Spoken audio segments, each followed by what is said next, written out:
So my subject is toxicity, but first I want to start with telling you how I came about being here today and doing this type of work. So I'm going to share a personal story. I don't know if you could see this picture very well, but it's a picture of my parents at their wedding. My mom and dad in the center and their parents on either side of them. So I'm going to go through their health history. On the left-hand side is my grandfather, my mother's father. At 3 years old, I remember him going into the hospital, and he never came out. He was a heavy smoker, and he died very quickly of lung cancer. And so at the age of 3, I knew that cigarettes were not good for you. Next to him is my grandmother. My grandmother, she was the sweetest lady. She would never complain about anything. She lived with us, and I adored her. And we, she would never complain. When I was 9 years old, she became ill, and she was diagnosed with metastatic cancer. I guess it was multiple myeloma. And my mother took care of her for a short time until her death.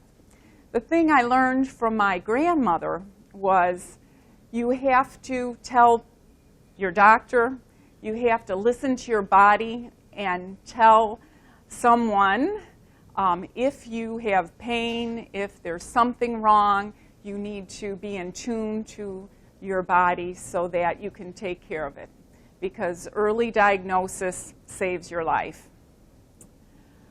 On the other side of my father is my other grandmother, and I don't even remember, it was before I was even born, she was diagnosed with breast cancer. And she had a radical mastectomy, and after that surgery, she had severe lymphedema in her arm, and she wasn't able to use her arm at all. So she needed a helper for the rest of her life. My father, when I was the age of 12, he was diagnosed with leukemia. And that cast a dark shadow over my high school years. And he died when I was 18 years old. And the thing I learned from my father was how important your faith is. And he was very, very faithful, and he taught me about our Orthodox faith and how the tools that they give us can really sustain us in hard times in our lives. At 22 years old, my mom was diagnosed with breast cancer.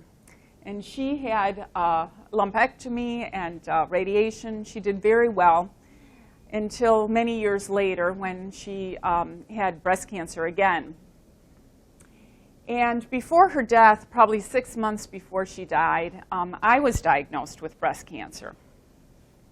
And I remember a conversation with my mom where she said, "Marcia, when I was diagnosed, they didn't know what they know now about health and wellness and what you should do to take care of yourself. And so learn that and take care of yourself." And my mother was a very assertive personality, so I remember this conversation very vividly.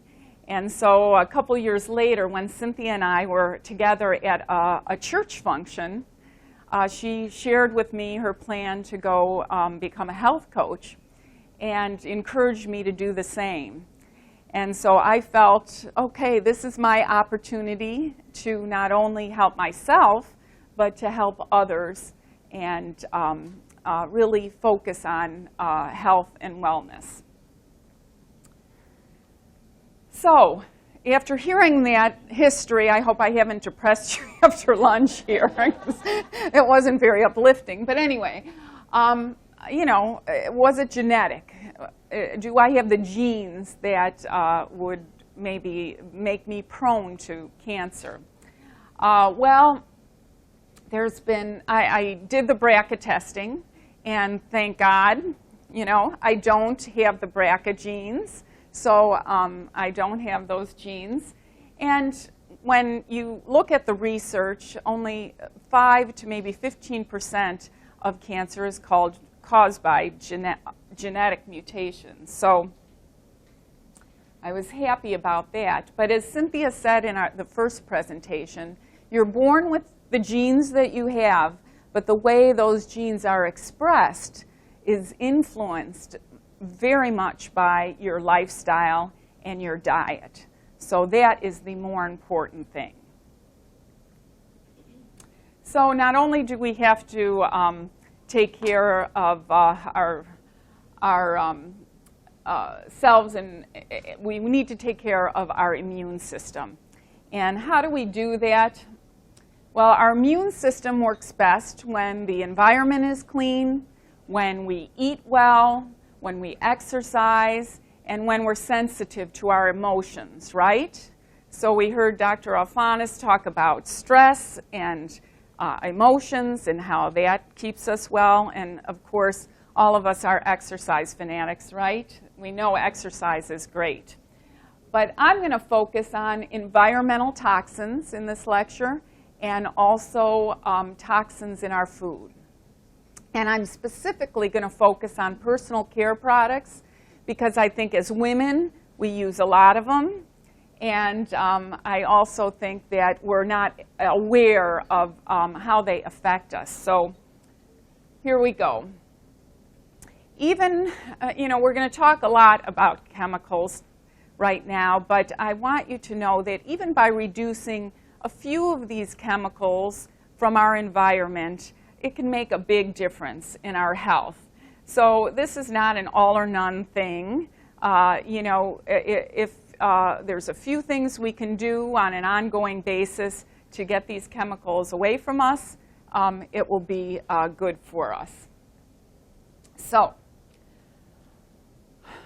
we're going to start by talking about our skin. And the skin is the largest organ of the body. And so we put all these products on our skin and on our faces and on our hair. And many of these products have chemicals that can cause hot flashes, allergies, hormone dysfunction, infertility problems, even cancer. When you look at surveys, women use, on the average, and I know I use more because I counted them, 12 personal care products a day. And of those 12 products, there are 168 chemicals on the average in those products. Men use half as many products, but they also have chemical ingredients, 85 different chemical ingredients. And then our children, when we wash their hair and put lotion on them, are exposed to 61 chemicals on average per day. Now, the federal government, there's a lot of loopholes that allow chemical cosmetic companies, I should say, to get away with putting as many chemicals as they want in these personal care products. There's no testing required. There's no testing to show whether they have health effects. They do not have labeling requirements other than they must put the ingredients on, but many of them have false advertising on the front of the products. In Europe, there are more than 1,000 chemicals that are banned from the products that people are allowed to use in Europe. But in the United States, we only have 11 chemicals that are banned. So there are so many chemicals. I mean, when I started I thought, my gosh, there are so many chemicals. But I'm just going to talk about 3 of those today. And I'm also going to talk about sunscreens, because I think with the nice weather coming in the boating season, we want to know about sunscreens. So the first I'm going to talk about is parabens. And these are preservative. They're antibacterial, antifungal. They extend the shelf life of products. They are in almost all personal care products, shampoos, moisturizers, makeups, even toothpaste. And there are some in food additives, which a lot of processed food has parabens in it. They are linked to hormone disruption, skin allergies, allergic reactions, reproductive health problems. There's been studies to show they're linked to cancer. So this shows the names of parabens that mimic the hormone estrogen. Another chemical is called phthalates, and they are used in combination with fragrances to make them more soluble. And they're labeled on the product as perfume, parfum, fragrance. They're a plasticizer, so they're in nail polish. They make them no chip and flexible. They're in skin moisturizers, all these soaps, body sprays. When they tested celebrity perfumes, they found that 70% of them had phthalates, and those are neurotoxins. And so they cause allergies and asthma attacks. So we need to be aware of them. Reproductive health and neurologic damage are really the byproduct of using phthalates. One thing to be aware of is that the unscented products, when they say unscented on the front, you really have to read the labels and turn it around and check, because even things that say unscented have phthalates in them. So the third here is formaldehyde releasers, and those are also preservatives like the parabens. They extend the shelf life, but the difference with them is that they are like a time capsule. When they're added to water, they release over a period of time so that they stay fresh for a long period. These are the names that you'd see on the back of a product that would indicate that there was a formaldehyde releaser in them. They are in 1 out of 5 personal care products. The World Health Organization has named them as a carcinogen and an allergen. So this is something that I find very interesting. Only in the year 2012 did Johnson & Johnson take this chemical out of baby products.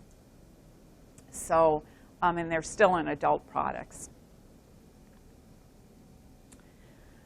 Now we're going to talk about sunscreen. And, you know, you put sunscreen on your skin in order to prevent cancer, right? You want to protect your skin. Well, one of the chemicals that is in sunscreen causes cancer in laboratory tests. So this is this vitamin A, retinol palmitate. Anyway, so vitamin A is problematic. Oxybenzone is a hormone disruptor, and that is many times in sunscreens. So when you buy a sunscreen, you want to choose one that has these active ingredients: zinc oxide, titanium dioxide. You want to make sure that it is between 15 and 50 SPF. If it's like 80, it doesn't make a difference. You want to make sure that it's not a spray or powder, because you're going to inhale that, and that it's water resistant. So we've talked about all these chemicals, and how do you go into the store and figure out which products, you know, without sitting there for hours reading the labels? Well, I want you all to go to this Environmental Working Group website, because this website has a product, an app that you can download called Skin Deep. And you can go into the store with your iPhone and scan the product, and it will give you a rating of whether there are chemical ingredients that are low hazard, 0 to 2, to high hazard, 7 to 10. So this is something that is a great tool. I went into my cabinet at home to check out what I was using. And moisturizers, I think everyone uses moisturizers. I use this body butter, and I checked it out. And it had a rating of 8, which is a high hazard rating. It has all these hazardous chemicals in it. And I always look for the cancer concern. And it does have a cancer concern. So I threw that in the garbage. Also in my cabinet was this Jergens Natural Glow, which I know in Women's Day magazine, they give high ratings to this product for self-tanning lotion and moisturizer. And so looking at this, the rating wasn't great, but look at it. It has formaldehyde releasers, polyparabens, fragrance, all the chemicals I just talked about that you don't want. So that went in the garbage. So then I went over to my husband's cabinet in the bathroom, and I checked out his lotion, and look at, yeah, Eric. Good job, Eric. So there are products that you could get from Walgreens or CVS, wherever, that don't have any hazardous ingredients and that are good for you. And so now I'm using his lotion. Here's some other body lotions. I'm not advertising them, but there are a lot of products out there that really don't have these chemicals in them and that you can buy online, and you will see on that Skin Deep website or on the app. Then I went to shampoo to check that out because everyone uses shampoo, even our children. And this had a 5 rating. It has a formaldehyde releaser in it. So I went to my son's bathroom and took his shampoo and come to find that that also has formaldehyde releasers and fragrance. And then my conditioner is a 9 rating. Are you kidding me? So I threw that in the garbage. So there are a lot of shampoos out there that you can choose that, again, are chemical-free. This is what I used all last summer. Look at that. It has the oxybenzone, the vitamin A palmitate, everything that I've talked about that's bad. It's a hazardous product. Plus, it's a spray, which you inhale. So they went in the garbage. There are several sunscreens that don't have those chemicals, so look for those. So anyway, all of these went in the garbage, and then I went to Whole Foods so that I could buy some products after throwing everything else out. And I went to the sale items, and I saw, okay, this Jason Sea Kelp shampoo and conditioner. Look at it. Has, I don't know if you could see this, but it says no parabens or phthalates or fragrance, dyes. So I'm thinking, yay, I found a product I could use. And I scanned it, and look at this. It's worse than the shampoos that I was using. So the point I'm trying to make with this is that they could put anything on the front of their advertising labels. And even at Whole Foods, not all the products are good and the best that you could buy. I shouldn't say good. I should say, chemical-free, the best that you could buy. So that's my point with this slide. I went to Blue Mercury to find some moisturizer. And look at this one says that it doesn't have parabens, sulfate, all the things that we've talked about. Well, I scanned it, and it is not in the database. So the other point I want to make is that even though this is a really good app, it doesn't have everything in it. There's another app, too, that you could download called Think Trash. And that one has Think Trash. And there's more products in that as well with similar ratings. So, okay, so now we're going to go to food and things that that might be toxic in our food. And there were three things that have happened since World War II that have really changed the food that we eat in the U.S. here. The first is that we've added so many more chemicals into our food chains since World War II. The second is that we've changed the way that we're farming our animals, and that is translated into different food that we're getting in our grocery stores. And then, as Rita was saying, the refined sugar, there's been an influx. We just have so much refined sugar in so many processed foods. So I'm going to go through these very quickly and share with you some suggestions on, as a consumer, what you can do to choose better foods for you and your family. The Food Quality Protection Act, which was legislated in 1996, asked the EPA to check out the pesticides that were in fruits and vegetables because they had a concern about how it was affecting school children. And when they did the testing, they found that 65% of the fruits and vegetables had chemical residue on them.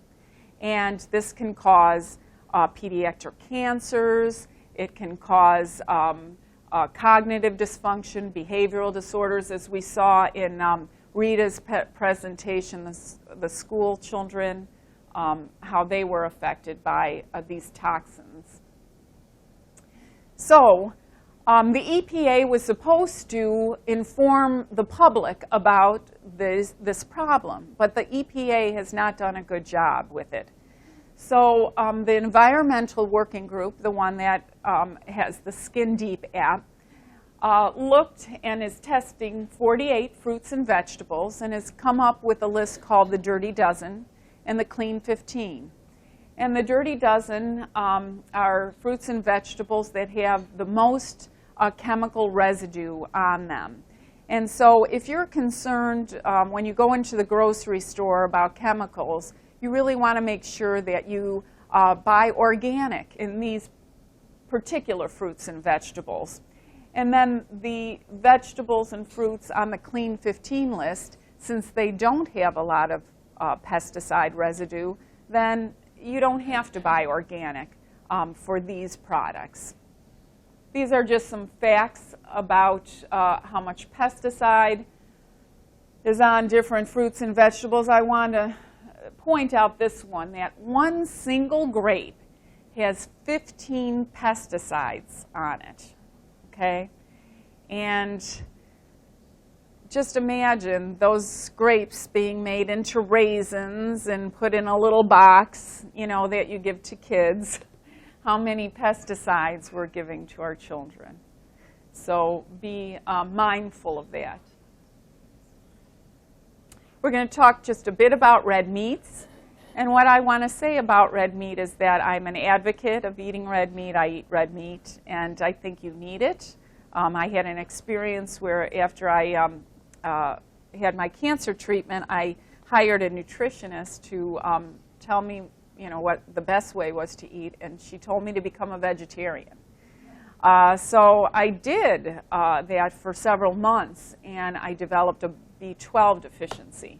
So I had to have many B12 shots to get better. And so I do eat red meat. But the amount of red meat that's consumed in the U.S. is astounding. 208 pounds per person for domestic consumption. And that's 60% more than Europe. Here, the statistics say that those Americans that ate the most red meat were 20% more likely to have cancer, to die of cancer, 27% more likely to die of heart disease. In another 7-year study, those that ate a lot of processed meats had a 67% chance more risk of pancreatic cancer. So the FDA has stated that the dioxins, those are the chemicals that are produced from manufacturing and go into our environment. Those go, the food that we eat almost entirely through animal fats is where we get those dioxins. So that's another reason to watch the red meats. Here we know about hormones. We know that we're becoming antibiotic resistant because our cattle are being given hormones. But one point I want to make about the red meat and the way it's farmed now is the omega-3 versus the omega-6 ratio. And, you know, cattle, traditionally they've been raised where they eat grass, you know, in the spring when they have their babies, and, you know, they give them healthy milk to raise the calves. Well, because of our farming, we're putting these cattle in feedlots where we're feeding them corn, soy, wheat. And as a result, the meat that they produce has many more omega-6s in it than it has omega-3s. And doctors, please feel free to jump in if you want to share any more information on this. But because of that, we need omega-6s in our body. But we don't produce them ourselves, so we need to eat them. And our American diets are now heavily omega-6s versus omega-3s.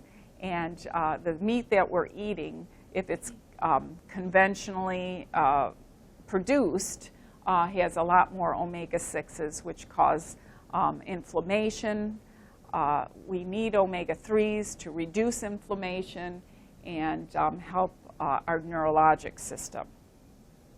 So anyway, recommendations are to eat grass-fed, organic, pasture-raised meats. Maybe not eat as much meat. I know it's much more expensive in the store. So when you do eat meat, get the grass-fed, organic meats from the store.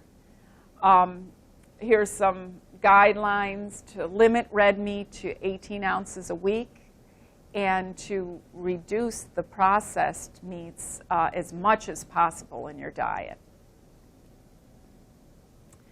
Talked a little bit about dairy, and we know that our dairy cows are given hormones so that they continue to produce milk all year long.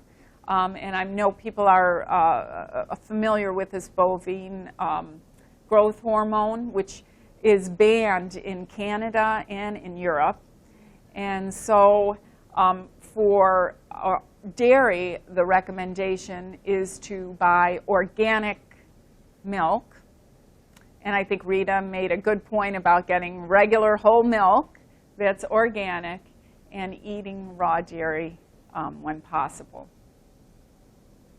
Seafood, we've talked about mercury is widespread neurotoxin that bioaccumulates in fish. Of course, we know the PCBs, the DDT, all of that is still in our environment. And it goes from the land into the sea and finally into the predatory fish. And so we don't want to eat swordfish or shark because they have the most toxins in them. This is a website that I would recommend that you all get your seafood information from, the Monterey Bay Aquarium Seafood Watch. There's research from these two organizations. Or Vital Choice is a good website. The Monterey Bay Aquarium Seafood Watch, they have made recommendations like this. So you can see which fish are the best to buy least mercury, and the most omega-3 fatty acids. Okay, we know that we eat too much sugar, okay? But the point I want to make about sugar is that it causes a lot of disease.